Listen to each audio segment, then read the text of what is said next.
우리 말씀 한번 보시겠는데요. 우리 여호수아서 말씀입니다. 여호수아서 22장입니다. 여호수아서 우리 22장 10절부터 34절까지를 본문으로 이렇게 좀 오늘 나눌 텐데요.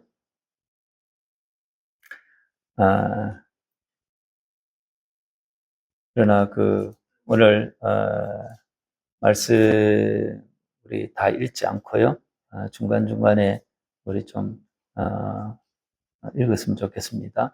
그래서 우리 10절 한 절만 우리 같이 한번 읽도록 그렇게 하겠습니다. 같이 한번 읽겠습니다.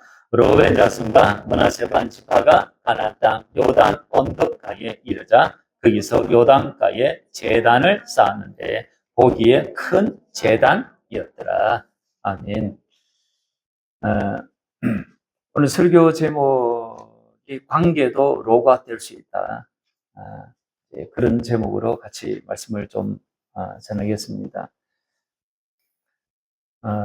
오해에 대한 조크가 있습니다. 여러분 알고 있으실 텐데요. 제가 전에 한번 한 적이 있습니다. 근데 맨 마지막은 제가 한 적이 없습니다.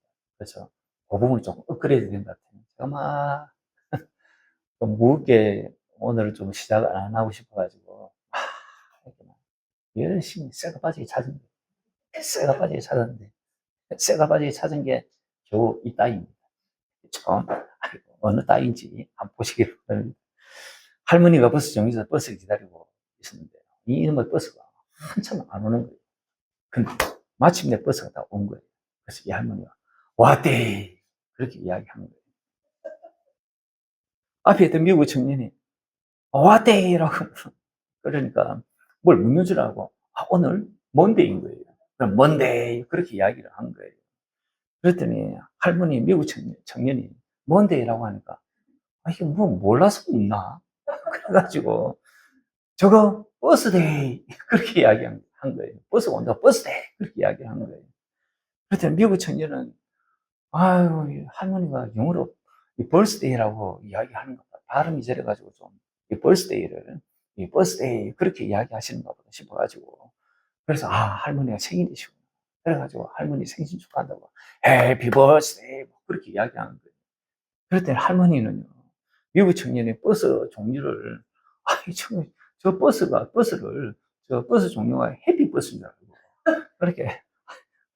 그렇게 이제 막 미국 청년이 그렇게 이야기하는 줄 알고 할머니가 가르쳐 준다고 버스데이 해피데이가 아니고 버스데이 다른 거라고 그러면서 하시는 말이 아니데 치킨 버스데이 그렇게 이야기를 했답니다. 제가 우리 미진이가 웃어가지고 오늘 성공 완전 대박이었습니다.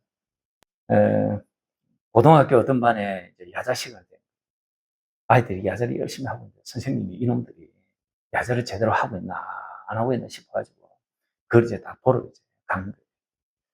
그러다 가지고 딱 보니까 어떤 놈이 그걸 짝짝짝짝짝 씻고 있는 거예요. 선생님이 기억 막히는 거예요. 야, 너 그 입안에 그게 뭐야? 선생님이 막 소리친 거예요. 근데 이 꾸물짝 씻고 있는 이 아이가 선생님 이 말씀을 못 들은 거예요. 그러니까 여전히 꾸물짝 씻고 있으니까 이 선생님이 더 이제 열이 뻗친 거예요. 그래서 선생님이 큰 소리에 더 친 거예요. 야, 너 입안에 그게 뭐냐니까? 그렇게 하니까 이제야 선생님이 소리를 팍 지르니까 그때서야 이제 이 선생님은 왜 저리 소리 지르시지 하고 또 본 거예요.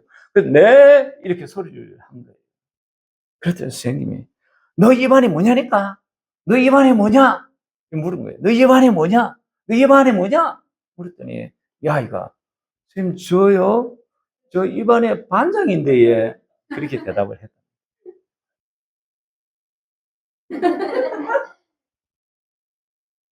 너 입안에 뭔데? 이걸 빨리 하면 너 입안에 뭔데? 이렇게 이제 들린 거예요.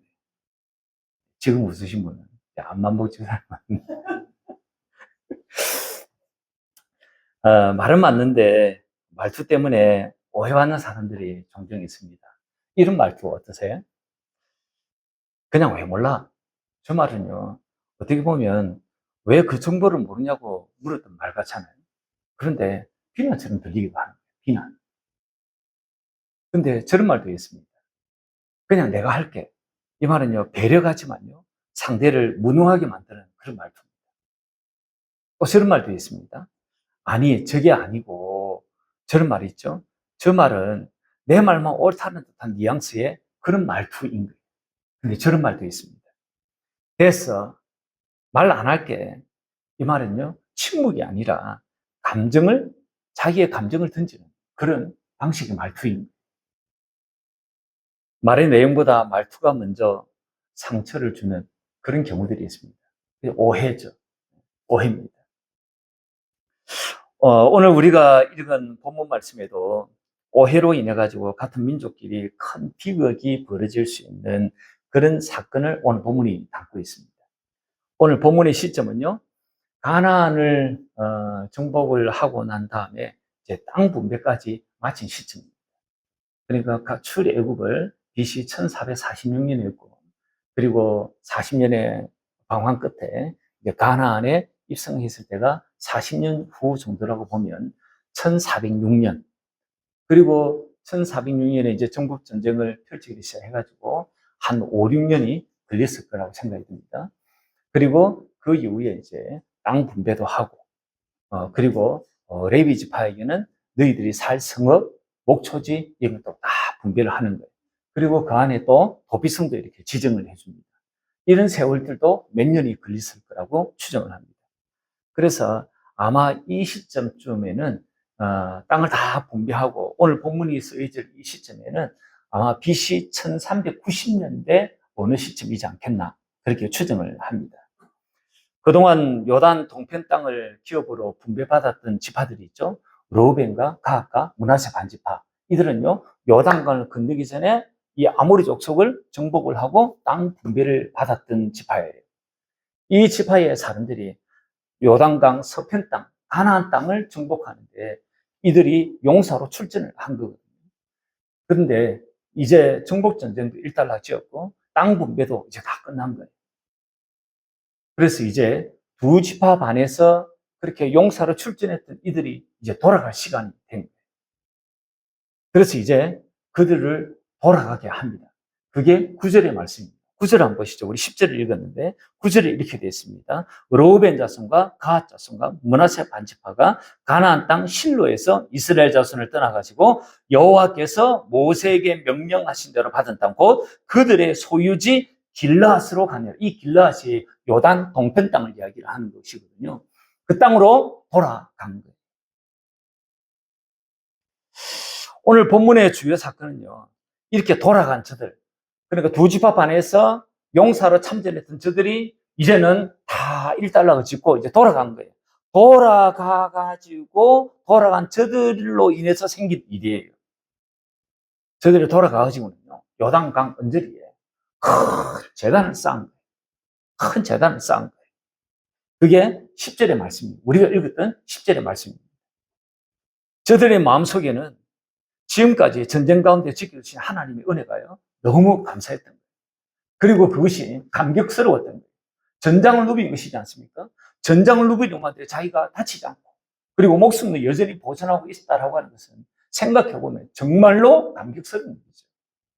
그래서 그 감사와 감격의 마음을 가지고 큰 재단을 쌓은 거예요. 그리고는 그것을 큰 재단을 쌓아가지고 하나님께 그 재단을 이렇게 드리면서 그것에 대한 감격의 마음을 그렇게 표현한 거예요. 재단을 쌓음으로 표현을 하는 거예요. 그리고 또 하나는 있습니다. 우리도 언약 백성이지. 우리도 언약 백성이지. 우리도 언약 백성인 것을 증거하기 위해서 큰 재단을 이렇게 쌓은 것이에요. 그런데 문제는 이런 순수한 마음을 몰랐던 요단 서편에 있는 사람들, 그러니까 가나안 땅에 있는 이 9지파 반 사람들이 큰 재단이 언덕가에, 요단 언덕가에 떡하니 세워지는 거예요. 거기서 보자. 저들이 왜 저렇게, 이쪽에 요단가, 번제단이 있는데, 왜 저기 큰 재단을 저렇게 쌓아가지고 또 우상숭배를 저렇게 하려고 하는 건가? 그렇게 생각을 한 거예요. 그리고는 그럴 수 없지. 저들이 우상숭배에 빠져가지고 죄를 짓는 것을 그냥 둘 수 없지. 그래서 전쟁을 치르려고 했던 것이에요. 이것은요, 순전한 오해예요. 그러나 결과는요, 전쟁으로 벌어질 판이 좋았던 관계. 그러니까 전장을 누볐던 전후회로 뭉쳤던 저들 아닙니까? 그랬던 저들이 그래서 이 전후회라는 게 목숨을 같이 나눈 그런 사람들이잖아요. 그렇게 좋았던 관계가 이제는 로그 아웃 될 수 있는 그런 순간에 지금 저들이 맞닥뜨린 거예요. 그게 11절, 12절입니다. 한번 보시죠. 11절, 12절. 우리 같이 한번 읽겠습니다. 시작. 이스라엘 자손이 들은 적 이르기를 로벤 자손과 가앗 자손과 므낫세 반지파가 가나안 땅에 맨 앞쪽 요단 언덕과 이스라엘 자손에게 속한 쪽에 제단을 쌓았다는지라. 이스라엘 자손이 이를 듣자 곧 이스라엘 자손의 온 회중이 실로에 모여서 그들과 싸우러 가려 하니라. 그래 가려고 했던 거예요. 그때 여호수아가 제사장 엘라사의 아들 비누아스와 각 지파의 천부장, 그러니까 중간 지도자들이죠. 그들을 다 부릅니다. 그리고 이들을 파견시킵니다. 그리고는 진상을 제대로 좀 파악을 해보려고 그렇게 이들을 지금 진상 파악단을 꾸린 것이에요. 그게 13절, 14절입니다. 이들이 안 했습니까? 어떻게 보면 조금 민감하게 반응한 것이지 않습니까? 이렇게 조금 어떻게 보면 민감하게 반응한 이유가 뭘까요? 이유가 있는 거예요. 지난 두 번의 사건이 저들에게 뼈아픈 교훈을 준 것이 있거든요. 그것의 첫 번째가 뭐냐니까 바알보울 사건. 그게 16, 17, 18절에 나와 있는 사건입니다. 바알보울 사건은요, 이스라엘 백성들이 시딤에서 모압의 신 바알보울의 유혹에 이끌려가지고 그래서 우상숭배를 한 거예요. 그리고 이 우상숭배라고 하는 것이 다 이렇게 이제 막 이렇게 창기들이 있는 성창들이 있는 그런 이방 제사잖아요. 그 이방 제사에 그래서 간음을 다 이렇게 하는 이런 엄청난 일들이 생깁니다. 그 일들을 두고 그 당시에 주님께서 전염병을 이들에게 이스라엘 백성들에게 다 내립니다. 바알보울을 섬기는 이 일로 인해 가지고 이스라엘 전역에 전염병을 내립니다. 그래서 그때 2만 4천 명이라고 하는 엄청난 사람들이 죽습니다. 그 사건을 16, 17, 18절에 지금 담고 있는 거예요. 한번 보실까요? 16절부터 18절 우리 같이 한번 또 읽어보겠습니다. 시작. 여호와의 온 회중이 말하기를 너희가 어찌하여 이스라엘 하나님께 범죄하여 오늘 여호와를 따르는 데서 돌아서서 너희를 위하여 제단을 쌓아 너희가 오늘 여호와께 거역하고자 하느냐. 볼의 제약으로 말미암아 여호와의 회중에 재앙이 내렸으나 오늘까지 우리가 그 죄에서 정결함을 받지 못하였거늘 그 제약이 우리에게 부족하여서 오늘 너희가 돌이켜 여호와를 따르지 아니하려고 하느냐. 너희가 오늘 여호와를 배역하면 내일은 그가 이스라엘 온 회중에게 진노하시리라. 그 말씀을 그대로 지금 하고 있는 것입니다. 아니 그때의 상처가 아직도 가시지 않고 있는데 그 상처가 아직까지 가시지 않고 있는 이 가운데 있는 우리에게 또다시 이런 일로 인해 가지고 이런 엄청난 데미지를 너희들이 입히려고 하냐. 뭔 짓거리를 그렇게 하냐. 지금 이 말을 지금 하고 있는 거예요. 그리고 또 하나의 사건을 불러냅니다. 그게 뭐냐니까 20절에 나와 있는 이 아간 사건이에요. 여리고 성을 정복한 이후에 모든 전리품을 하나님 앞에 드리는 전쟁이 여리고 전쟁 아니겠습니까? 그런 전쟁을 하렘 전쟁이라고 하는 것이에요. 그 하렘 전쟁의 룰은요, 하나님께서 앞장서고 하나님께서 전쟁을 치르시고 하나님께서 승리하는 거예요. 그래서 모든 전리품은 하나님 앞에 다 드리는 것이 하렘 전쟁의 룰이에요. 그런데 그 룰을 어긴 자가 있었던 거예요. 아간이었습니다. 아간이 자기 몫으로 이것저것 뭔가 좀 생긴 거예요. 그리고 자기 안에 딱 텐트에 숨긴 거예요. 하나님께서 그 다음에 정말 여리고가 견고한 성이라면 그 여리고 성에 비하면 정말 아이와 같이 자그마한 얕잡아 볼 수 있는 그 자그마한 성, 아이성, 그 전투에서 이들이 패합니다. 사상도 발생하고요. 몇십 명이 죽어나가는 거예요. 알고 보니까 아간의 범죄 때문에 이런 일들이 벌어진 거예요. 그 사건을 지금 소급하는 거예요. 그 사건을 지금 이렇게 부르고 있는 거예요. 그래가지고 지금 20절에 보니까 그 사건을 지금 이야기를 하면서 이 두 사건을 이제 불러내면서 이야기하고자 하는 게 뭐냐니까 자기가 비록 죄는 짓지 않았지만, 그러나 내 옆에 있는 동료가, 내 옆에 있는 이 이스라엘 동포 중에 한 사람이 죄를 지음으로 인해가지고 우리 공동체 안에 엄청난 일들이 일어난다는 것을 알게 됩니다.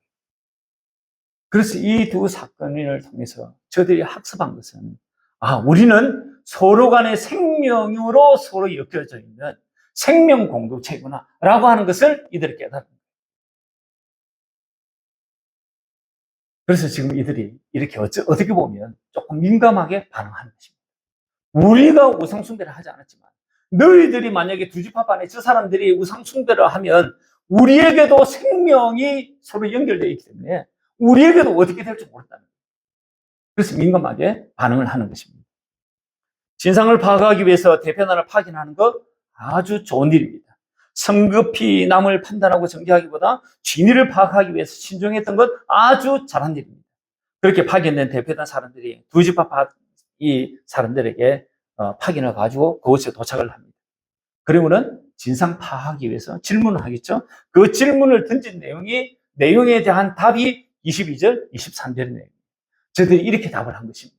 22절, 23절 우리 같이 한번 또 보시겠습니다. 22, 23절입니다. 시작. 전능하신 자 하나님 여호와, 전능하신 자 하나님 여호와께서 하시나니 이스라엘도 장차 알리라. 이 일이 만일 여호와를 거역함이거나 범죄함이거든 주께서는 오늘 우리를 구원하지 마시옵소서. 우리가 제단을 쌓은 것이 돌이켜 여호와를 따르지 아니하리 함이거나 또는 그 위에 번제나 소제를 드리려 함이거나 또는 화목제물을 드리려 함이거든 여호와는 친히 벌하시옵소서. 지금 이렇게 대답하는 거예요. 그러니까 이 대답은 뭡니까? 여호와를 거역하거나 범죄하기 위함이 아니다. 여호와를 따르지 않기 위함이거나 우상숭배를 하기 위함의 재단도 아니다라고 지금 항변을 하는 것입니다. 그러면서 이 큰 재단을 만든 이유를 그 다음 절에 24, 25절에 또 이렇게 이야기를 합니다. 24, 25절에 말씀 우리 같이 또 한번 읽어보겠습니다. 시작. 우리가 목적이 있어서 주의하고 이같이 하였노라. 곧 생각하기를 후일에 너희의 자손이 우리 자손에게 말하여 이르기를 너희가 이스라엘 하나님 여호와와 무슨 상관이 있느냐? 너희 로벤 자손이 가 자손 여호와께서 우리와 너희 사이에 요단으로 경계를 삼으셨나니 너희는 여호와께 받은 분깃이 없느니라 하여 너희의 자손이 우리 자손에게 여호와와 경외하기를 그치게 할까 하여 그래서 제단을 쌓았다라고 이야기하는 거예요. 이 말은요, 이런 말씀 아닙니까? 너희 후손들이 우리 후손들을 배척할까 봐. 그리고 요단강을 경계를 해가지고 동편에 있으니까 하나님께 받을 분깃이 없다고 할까 봐. 더 이상 하나님을 섬기지 못하게 할까 봐. 그래서 지금 우리가 지금 이 번제단을 하나 큰 반을 쌓은 것이다 라고 지금 말씀하는 거예요. 그러면서 하나를 더 이야기를 합니다. 그게 26절부터 해가지고 29절의 말씀이에요. 26절부터 29절 말씀 똑같이 한번 읽어보겠습니다. 시작. 우리가 말하기를 우리가 이제 한 제단 쌓기를 준비하자 하였노니 이는 번제를 위함도 아니요 다른 제사를 위함도 아니라 우리가 여호와 앞에서 우리의 번제와 우리의 다른 제사와 우리의 화목제를 섬기는 것을 우리와 너희 사이와 우리의 후손 사이에 증거가 되게 할 뿐으로서 너희 자손들이 후일에 우리 자손에게 이르기를 너희는 여호와께 받을 분깃이 없다 하지 못하게 하려 함이라. 우리가 말하였거니와 만일 그들이 후일에 우리에게나 우리 후손에게 후대에게 이같이 말하면 우리가 말하기를 우리 조상이 지은 여호와의 제단 모형을 보라. 이는 번제를 위한 것도 아니요 다른 제사를 위한 것도 아니라 오직 우리와 너희 사이에 증거가 되게 할 뿐이라. 29절 마지막 읽겠습니다. 우리가 번제나 소제나 다른 제사를 위하여 우리 하나님 여호와의 성막 앞에 있는 제단 외에 제단을 쌓음으로 여호와를 거역하고 오늘 여호와를 따르는 데에서 돌아서려는 것은 결단코 아니라 하니라. 그러니까 26절부터 29절의 이 말씀은 그런 것이지 않습니까? 우리도 아합 지파반 가나안 땅에 있는 이 주류가 있는 이 아합 지파반 사람들과 같이 하나님의 분깃이 있는 지파임을 우리도 스스로 증거하고 싶어서 증거물로 이 단을 만든 것이다. 후손에게 보여주기 위한 기념물이다. 이것이 여호와를 거역한다거나 여호와를 따르는 데 돌아서려고 만든 제단이 아니다라고 하는 것을 말씀하고 있는 것입니다.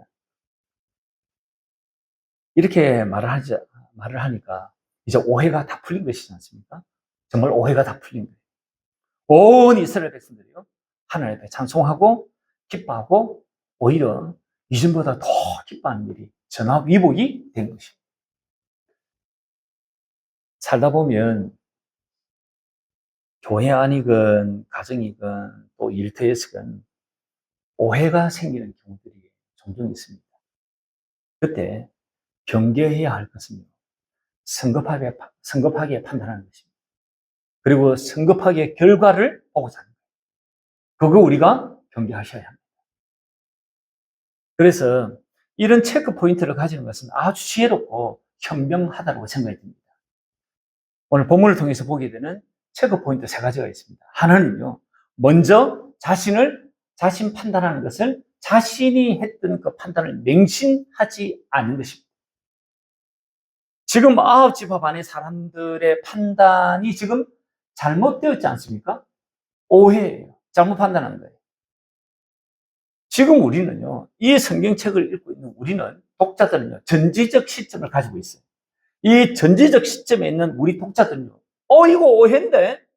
지금 9지파 하는 사람들이 이게 지금 이게 재단을 우상 숭배하기 위해서 쌓은 재단인 줄 알고 지금 저들을 다 죽이려고 지금 전쟁을 벌이려고 하는구나. 그거 오해인데. 전지적 시점에 있는 우리는 다 아는 거예요. 근데 저들은 몰라요. 자신의 판단에 옳은 줄 알고 있습니다. 저들이 나름의 근거가 없을까요? 아니요, 나름의 근거가 있어요. 그거 보고 우리에게 기회에 넣어준 사람이 있는데 근거가 나름에 있어요. 그리고요, 나름의 선한 의도도 있어요. 이 선한 의도가 하나님을 위한 것이라면, 여호와 하나님을 위한 것이라면 그 선한 의도는 막을 자가 없어요. 지금 이들은 하나님을 향한 열심의 마음을 가지고 지금 이들이 분연히 일어나가지고 전쟁을 치르려고 하는 것입니다. 선한 의도가 있다라고 합니다. 그런데도 저들의 판단은 잘못된 거예요. 우리는 그걸 지금 알고 있어요. 오해입니다. 우리가 내리는 판단, 그래서 하는 행동, 그래서 우리가 하는 말, 나름의 근거가 있고 선한 의도가 있을 수 있습니다. 그럼에도 불구하고 오해의 소지가 있을 수 있다는 거예요. 그래서 자신의 판단을 맹신하지 말라라고 합니다. 자신의 판단을. 그리고 또 하나 팩트 체크할 게 있습니다. 또 하나 우리 체크 포인트를 가져야 될 게 뭐냐면 두 번째입니다. 팩트 체크하는 것입니다. 그래서 여호수아와 그리고 비나하스 각 지파의 천부장들이 지금 진상파악단을, 팩트를 체크할 진상파악단을 구성을 한 거예요.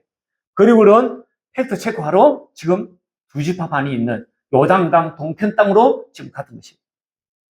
자기가 행동하고 결정하는 데는 팩트 체크 외에도 결코 늦지 않을 것이지 않겠습니까? 늦지 않아요. 우리에게도 팩트 체크가 필요합니다. 팩트 체크를 하려고 할 때 우리에게 또 필요한 게 뭐냐니까 사실을 직면하려고 하는 용기가 때론 필요할 때가 있습니다. 아니, 팩트 체크를 하고 싶은데 내 윗사람이다. 팩트 체크를 하고 싶은데 내 위에 권위자라. 권력을 갖고 있는 자라. 힘을 가지고 있는 자라. 그럴 때는요, 팩트 체크하는데 용기가 진짜 필요한 것이에요. 그러나 그때 용기를 내어가지고 만나가지고 반드시 물어봐야 하는 것입니다. 대화하는 것입니다. 사실을 직면하려고 하는 용기를 내지 못하면요, 자기만의 생각의 오류에 빠집니다. 그것이 세월이 조금 더 짙어지잖아요. 그러면요, 확정편향이라고 하는 것을 합니다. 확정편향. 요즘 정치계의 확정편향이 아주 심각합니다. 뭐, 제가 여러분들에게 하는 말을 통해서 제가 어떤 유의 이제 정치 성향을 갖고 있는지 여러분 파악을 하셨으리라 생각합니다. 그래서 이게 내가 너무 이게 너무 우파 쪽 아니냐? 나도 혹시 정치 편향적이지 않아? 내가 보고 싶은 거 보고 그냥 어, 잘못된 것도 그냥 그 인정하지 않으려고 하는 거 아니야? 이런 생각을 제가 해요. 그래서 확정 편향에 빠지지 않기 위해서 그냥 다른 쪽에 이렇게 다른 쪽에 제가 이게 뭐 유튜브나 TV나 이렇게 제가 보는 거예요. 그래가지고 제가 균형을 좀 잡으려고 하는 거죠. 정말 뭐지? 뭐지? 똑같은 사안을 두고 이쪽과 왼쪽과 저쪽이 너무 다르게 이야기하고 있는 것에 대해서 뭐야 도대체 이런 생각이 드는 거예요. 그래서 제가 새벽에 이제 종종 이야기를 하는데 저와 여러분이 우리는 정치적인 사람이에요. 우리는 정치를 안 할 수가 없는 사람이에요. 우리 정치적인 사람이에요. 그리고 우리 정치 그 바운다리 안에서 우리의 일상을 꾸려가는 거예요. 신앙인 우리들, 아니요, 정치 행위를 안 할 수가 없어요. 그래서 우리 투표하잖아요. 정치를 하는 거예요. 그래서, 어, 좌측에, 좌측에 있는 사람들은 굉장히 지금 좋아요. 좌측에 있는 사람들은요, 그냥 지금 하고 있는, 대중매체, 뭐, 신문, 그 다음에 TV 나오는, 공중파에서 나오는 모든 방송, 그거 다 좌측이라 생각하시면 됩니다. 그래서 좌측의 생각이 어떤가를 듣기 위해서는 너무너무 쉬워요. 그냥 틀어놓기만 하면 돼요. 그래서 그걸 딱 이렇게 듣고요. 이쪽 우측에 있는 사람 누굴까? 우측에 있는 사람, 지금은 공중파 이런 게 TV에서는 다 차단되기 때문에. 그래서 우측에 있는 사람들을 보려고 하면 여러분 유튜브를 보셔야 합니다. 그래서 유튜브 중에 제가 추천한 게 뭐냐니까, 그냥 딱 듣기 좋아요. 듣기 좋아가지고 말도 빠르고, 그리고 똑똑하고, 그리고 팩트 중심으로 딱딱 이야기하고, 그래서 그러나 우측편에 있는 사람이에요. 그 사람이 누구냐면 그라운드 C라고 하는 사람. 그래서 그라운드 C 유튜브 여러분 꼭 보기를 바라고요. 내가 좀 또 나이 든 사람 거 보고 싶다. 그러면 고성국 TV 뭐 이런 거 이렇게 보시면 됩니다. 그 외에도 뭐 보수 유튜버가 많겠죠? 그것도 보시면 됩니다. 그러면서 이쪽 저쪽에 있는 사람들, 좌측에 있는 사람들, 우측에 있는 사람들을 양쪽을 다 들어보는 거예요. 똑같은 사안을 두고 이들은 어떻게 해석을 하고 어떻게 시선을 가지고 이 사건을 지금 바라보는가를 여러분 이쪽 저쪽에 똑같은 사안을 몇 번 들어보면요. 나름대로의 여러분 이 관점이 딱 생겨요. 이거 너무 팩트가 지나친 팩트가 아닌데? 너무 이거 오버하네? 이건 선동에 가까운데? 그래서 균형을 잡아가야 합니다. 지금 시대는 그렇습니다. 지금 시대. 그래서 스스로 확정 편향에 빠지지 않기를 바라고요. 내가 혹시 확정 편향에 빠지지 않았는가? 이렇게 저울질을 해보면서 그렇게 좀 균형을 좀 잡아가시면 좋을 것 같아요. 우리가 인간관계를 형성하다 보면 이런 사람이 있다는 것을 압니다. 자기는 옳고 다른 사람은 그르다고 하는 전제하에서 인간관계를 형성한 사람이 있어요. 이런 사람을 의학계에서는 뭐라고 이야기하냐니까 환자라고 이야기합니다. 건강한 사고는요, 나도 옳고 상대도 옳을 수 있다라고 생각하는 거예요. 건강한 사고는요, 나도 틀릴 수 있고 상대도 틀릴 수 있다라고 생각하는 거예요. 사람은 어떻게 그럴 수 있어? 아니요. 그럴 수 있는 게 사람이에요. 아니요. 그럴 수 있는 게 사람이에요. 그래서, 아, 그래서 자신도 오리에 빠질 수 있고 상대도 오리에 빠질 수 있고 상대 말이 맞을 수 있고 내 말도 맞을 수 있는데 그래서 소득을 틀릴 수도 있으니 서로 대화하면서 싸우자고 대화하는 게 아니고 서로 대화를 하면서 서로의 차이점을 발휘하면서 또 서로의 상대의 생각들을 저 사람 저렇게 생각하고 있구나. 저 사람 저렇게 이야기하는 거 맞는데 내가 좀 더 팩트 체크를 해봐야 되겠는데 내가 좀 모르는 게 있구나. 그래서 좀 알려고 공부하는 거예요. 지금은 공부하셔야 됩니다. 지금 딱 무식하면요. 딱 무식하면 딱 그냥 이상한 데 빠집니다. 이런 말 할 때 되면 제가 조금 조심스러운 게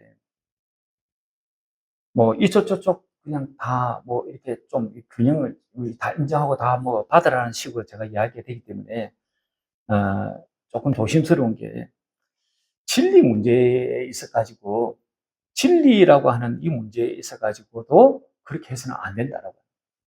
니 것도 진리고 내 것도 진리고 부처도 진리고 마음에도 진리고 예수님도 진리고 이래서는 안 된다라고. 그래서 그거는 분별하고 행동하고 그렇게 좀 그건 확실해야죠. 우리가 분별하고 행동하고 말하는 기준은 있어야 합니다. 그것을 가지고 있는 것은요, 엄청난 안정감이에요. 우리가 젊은 날에 방해도 중요한 이유가 뭡니까? 진리를 몰라서 아닙니까? 저는 젊은 날까지 예수님을 믿지 않았습니다. 저는 교회도 모르고 교회 한 번도 접한 적도 없고요. 제가 진리를 몰랐습니다. 뭐가 옳고 뭐가 틀린지 제가 모르겠는 게 고민이 한참 많은 그 젊은 날에. 그래서 제가 뭐 때문에 삶을 살아야 되지 못하겠는 거예요. 그래서 어떻게 사는 게 잘 사는 거지? 돈 버는 것이 잘 사는 건가? 그건 아닌 것 같은데. 그걸 몰라가지고 방황하는 제 젊은 날이 있었던 거예요. 그래서 삶의 의미와 왜 사는지 이 문제를 계속 물었던 제 젊은 날이 있습니다. 그런데 제가 교회를 딱 다니고 예수님을 딱 알고 성경을 딱 알면서 진리가 여기구나. 진리가 이것이었구나. 그래서 제 안에 그때 온 것이 뭐냐니까 굉장한 안정감, 굉장한 안정감. 내가 무엇인가를 기준으로 판단할 수 있는 이 잣대가 있구나. 그것이 얼마나 행복했는지 모릅니다. 진리 대신 예수님을 안다라고 하는 것은 너무너무나 큰 복입니다. 너무너무나 큰 복입니다. 잠언 18장 13절에 이렇게 말씀합니다. 사연을 듣기 전에 대답하는 자는 미련하여 욕을 당합니다. 사랑하는 여러분, 행동하고 말하기 전에 팩트 체크하시기를 바랍니다. 그리고 나머지 하나는요, 이렇게 팩트 체크하려고 하는 대표단의 자세가 어디에야 하는가 하는 거예요. 진상을 파악하러 갔던 이 대표단의 자세가 굉장히 중요한 거예요. 그래서 어떤 자세를 가지고 다가가야 하는가. 그 자세를 잘 보여주고 있는 게 19절이에요. 19절. 19절 한번 보시죠. 19절, 22장 19절. 우리 같이 한번 읽어보겠습니다. 19절 시작. 그런데 너희의 소유지가 만일 깨끗하지 아니하거든 여호와의 성막이 있는 여호와의 소유지로 건너와 우리 중에서 소유지를 나누어 가질 것이니라. 오직 우리 하나님 여호와의 제단 외에 다른 제단을 쌓음으로 여호와를 거역하지 말며 우리에게도 거역하지. 이 말씀은요, 너희가 있는 그거 동편 땅, 부지파 아닌 동편 땅, 그 땅이 너희들 마음에 들지 않으면 이곳에 와가지고 우리가 있는 이 서편 땅에 와가지고 너희가 살아도 된다. 그러니까 우리 땅이라고 생각하고 있는 이거 너희들에게 내가 마음껏 내줄게. 너희들 와서 이곳에 살아도 된다. 지금 이런 말을 지금 하고 있는 거예요. 이것은요, 자기의 것을 기꺼이 내주겠다는 그런 마음이에요. 자기 것을 희생하려고 하는 마음이 여기에 녹아 있는 것이에요. 사랑의 의도를 가지고 진상 파악단이 갔다라고 하는 거예요. 진상을 파악하려고 가는 이들이 따지려고 하는 마음으로 가지고 갔다면 상대는 팩트하기 이전에 벌써 마음이 상했을 거예요. 사람은 잘못을 알았다고 해서 돌아오는 게 아니더라고요. 내가 잘못했구나. 그래서 그 사람 돌아오는 게 아니더라고요. 오히려 잘못을 알면요, 도망가는 경우가 더 많아요. 그래서 돌아오기를 원하고 회복을 원한다면, 회복을 바란다면 사랑의 선한 마음으로 팩트 체크하러 가야 하는 것입니다. 그래서 자기 마음을 잘 다스려야 합니다. 그래서 자문에 이런 말씀하시죠. 무릇 지킬 만한 것보다 더욱 내 마음을 지켜. 그래서 지금 내 마음이 어떤 마음이지? 팩트 체크하러 가려고 하는 내 마음이 지금 따지려고 하는 거야? 시시비비를 가리려고 하는데 내 주목적이 있는 거야? 내가 지금 예수의 마음을 가지고 가는 거야? 주님의 마음을, 상대를 사랑하는 마음, 내 것을 기꺼이 희생하려고 하는 마음으로 가는 거야. 그 마음을 체크하는 것입니다. 생명의 근원이 마음이 있기 때문에 그렇습니다. 그래서 마음을 잘 다스려야 하는 것입니다. 우리가 우리의 자녀에게, 배우자에게 마치 수수관처럼 잘못을 캐묻는다면 우리의 자녀들은요, 마음을 닫을 거예요. 수수관처럼 따지려고 하는 마누라, 그 마누라 앞에 딱 내가 마음을 닫을 거예요. 그 전에 수고스럽겠지만 자기 마음을 살피는 것입니다. 그래서 예수님의 마음으로, 사랑의 마음으로 다가가야 합니다. 그런 마음이 없다면 스탑 하셔야 합니다. 그리고는 기도의 자리로 가셔야 합니다. 단지 내 상한 마음을, 상한 감정을 풀려고 대화하려고 하는 거 아니잖아요. 살다 보면 교회 안이건 가정이건 일터에서건 오해가 생기는 경우가 있습니다. 그때 경계해야 할 것은 성급하게 판단하고 성급하게 결과를 보고자 하는 것을 경계해야 합니다. 그럴 때 먼저 자신의 판단을 맹신하지 않는 것, 그리고 팩트 체크를 하는 것, 그리고 팩트 체크하는 나의 자세를 점검해 보는 것입니다. 이런 체크 포인트를 가지고 있다면 저와 여러분은 아주 지혜롭고 그리고 현명한 분들일 겁니다. 또 그러시기를 주의 이름으로 축원합니다. 여러분, 세상에서 가장 많은 오해를 받았던 분이 누굴까요? 이 세상에서 가장 많은 오해를 지금도 받고 있는 분이 누굴까요? 예수님입니다. 우리 주님은요, 육신으로 계실 때 이런 소리를 종종 들었던 것이에요. 요한복음 10장 33절에 한번 보면요. 같이 한번 읽어보겠습니다. 시작. 유대인들이 대답하되 선한 일을 인하여 우리가 너를 돌로 치려는 것이 아니라 신성 모독을 인하여 그러하니 너가 사람이 되어 자기를 하나님이라 하니라. 예수님은요, 하나님이세요. 그런데 이 인간들이 자꾸 사람이라고 이야기하는 거예요. 그리고 자기가 하나님이라 하는 이 예수님을 신성 모독을 했다고 죽이려고 하는 것이 모함입니다. 예수님 정신병자야. 예수 너 사기꾼이야. 지금 그런 말을 하는 것이에요. 이런 소리를 주님은 공생의 기간 내내 들으신 것이에요. 그리고요, 마태복음 12장 2절에도 같이 한번 보시겠습니다. 바리새인들이 보고 예수께 말하되 보시오, 당신의 제자들이 안식일에 하지 못할 일을 하나이다. 안식일에 벼 이삭 비벼 먹었다고, 노동했다고 안식일을 파괴하는 자들이라고. 안식일에 병자를 고치는 것을 두고 안식일을 파괴하는 자라고 그렇게 예수님을 사태지라고 욕을 했던 것이에요. 예수님은요, 율법을 파괴하려고 오신 분이 아닌 것이에요. 그래서 마태복음 5장 17절을 보니까 내가 율법이나 선지자를 폐하려 온 줄로 생각하지 말라. 폐하려 온 것이 아니라 완전하게 하려 하십니다. 주님이 완전하게 오셨는데 파괴자라고 소리 욕을 들었던 것이에요. 그리고 요한복음 11장 45절도 한번 읽어보겠습니다. 시작. 만일 그를 이대로 두면 모든 사람이 그를 믿을 것이요 그리고 로마 사람들이 와서 우리 땅과 민족을 빼앗을 것이라고. 그리고 예수님을 마치 예수님의 이 땅의 인기를 가로채려고 하는 사람, 저들의 기득권, 그것을 빼앗으려고 하는 사람, 그리고 세상의 권력이나 탐하는 자로 예수님을 치부한 것이, 예수님은 그렇게 오해받을 분이 아닌 것입니다. 그리고 마태복음 13장 55절도 한번 같이 보겠습니다. 시작. 이는 그 목수의 아들이 아니냐, 그의 어머니는 마리아, 그의 형제는 야고보와 요셉과 시몬과 유다가 아니냐.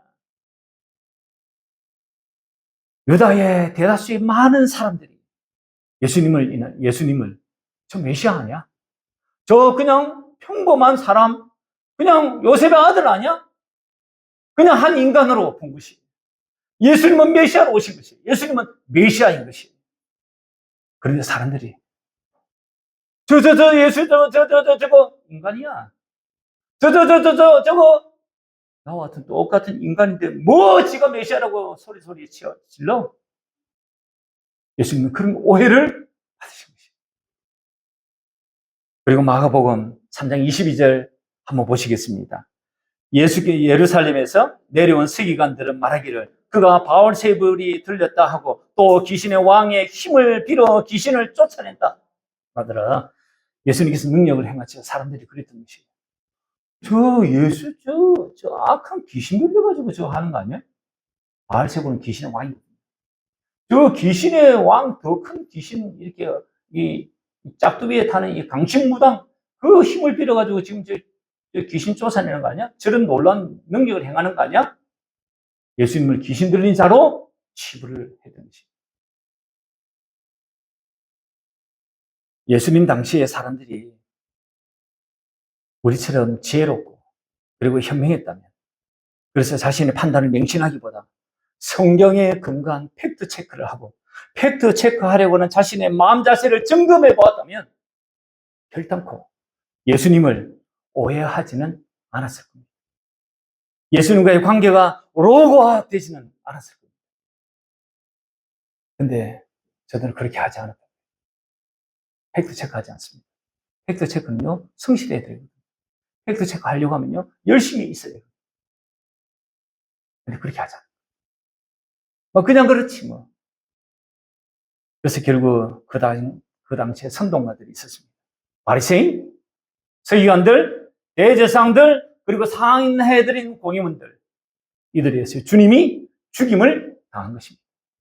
선동에 의해서 말이죠. 그래서 마지막으로 중요한 게 있습니다. 하나님, 예수님, 성령님을 오해하지 아니하고 제대로 아는 것입니다. 우리 신앙은요, 하나님이 예수님, 성령님을 제대로 아는 것의 모든 것입니다.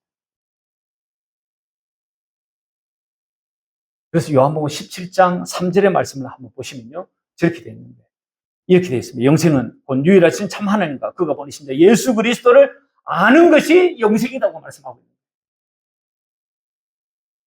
예수님을 알지 못하면요, 영생과 상관없어요. 예수님을 모르면요, 그 사람, 나 몰랐는데요? 공부하지 못해요. 그래서 예수님을 알아야 하는 거예요. 그래야 영생을 얻는 것이. 알아기는 예수님을 아심으로 영생을 얻으시기에 주님의 이름으로 축원합니다.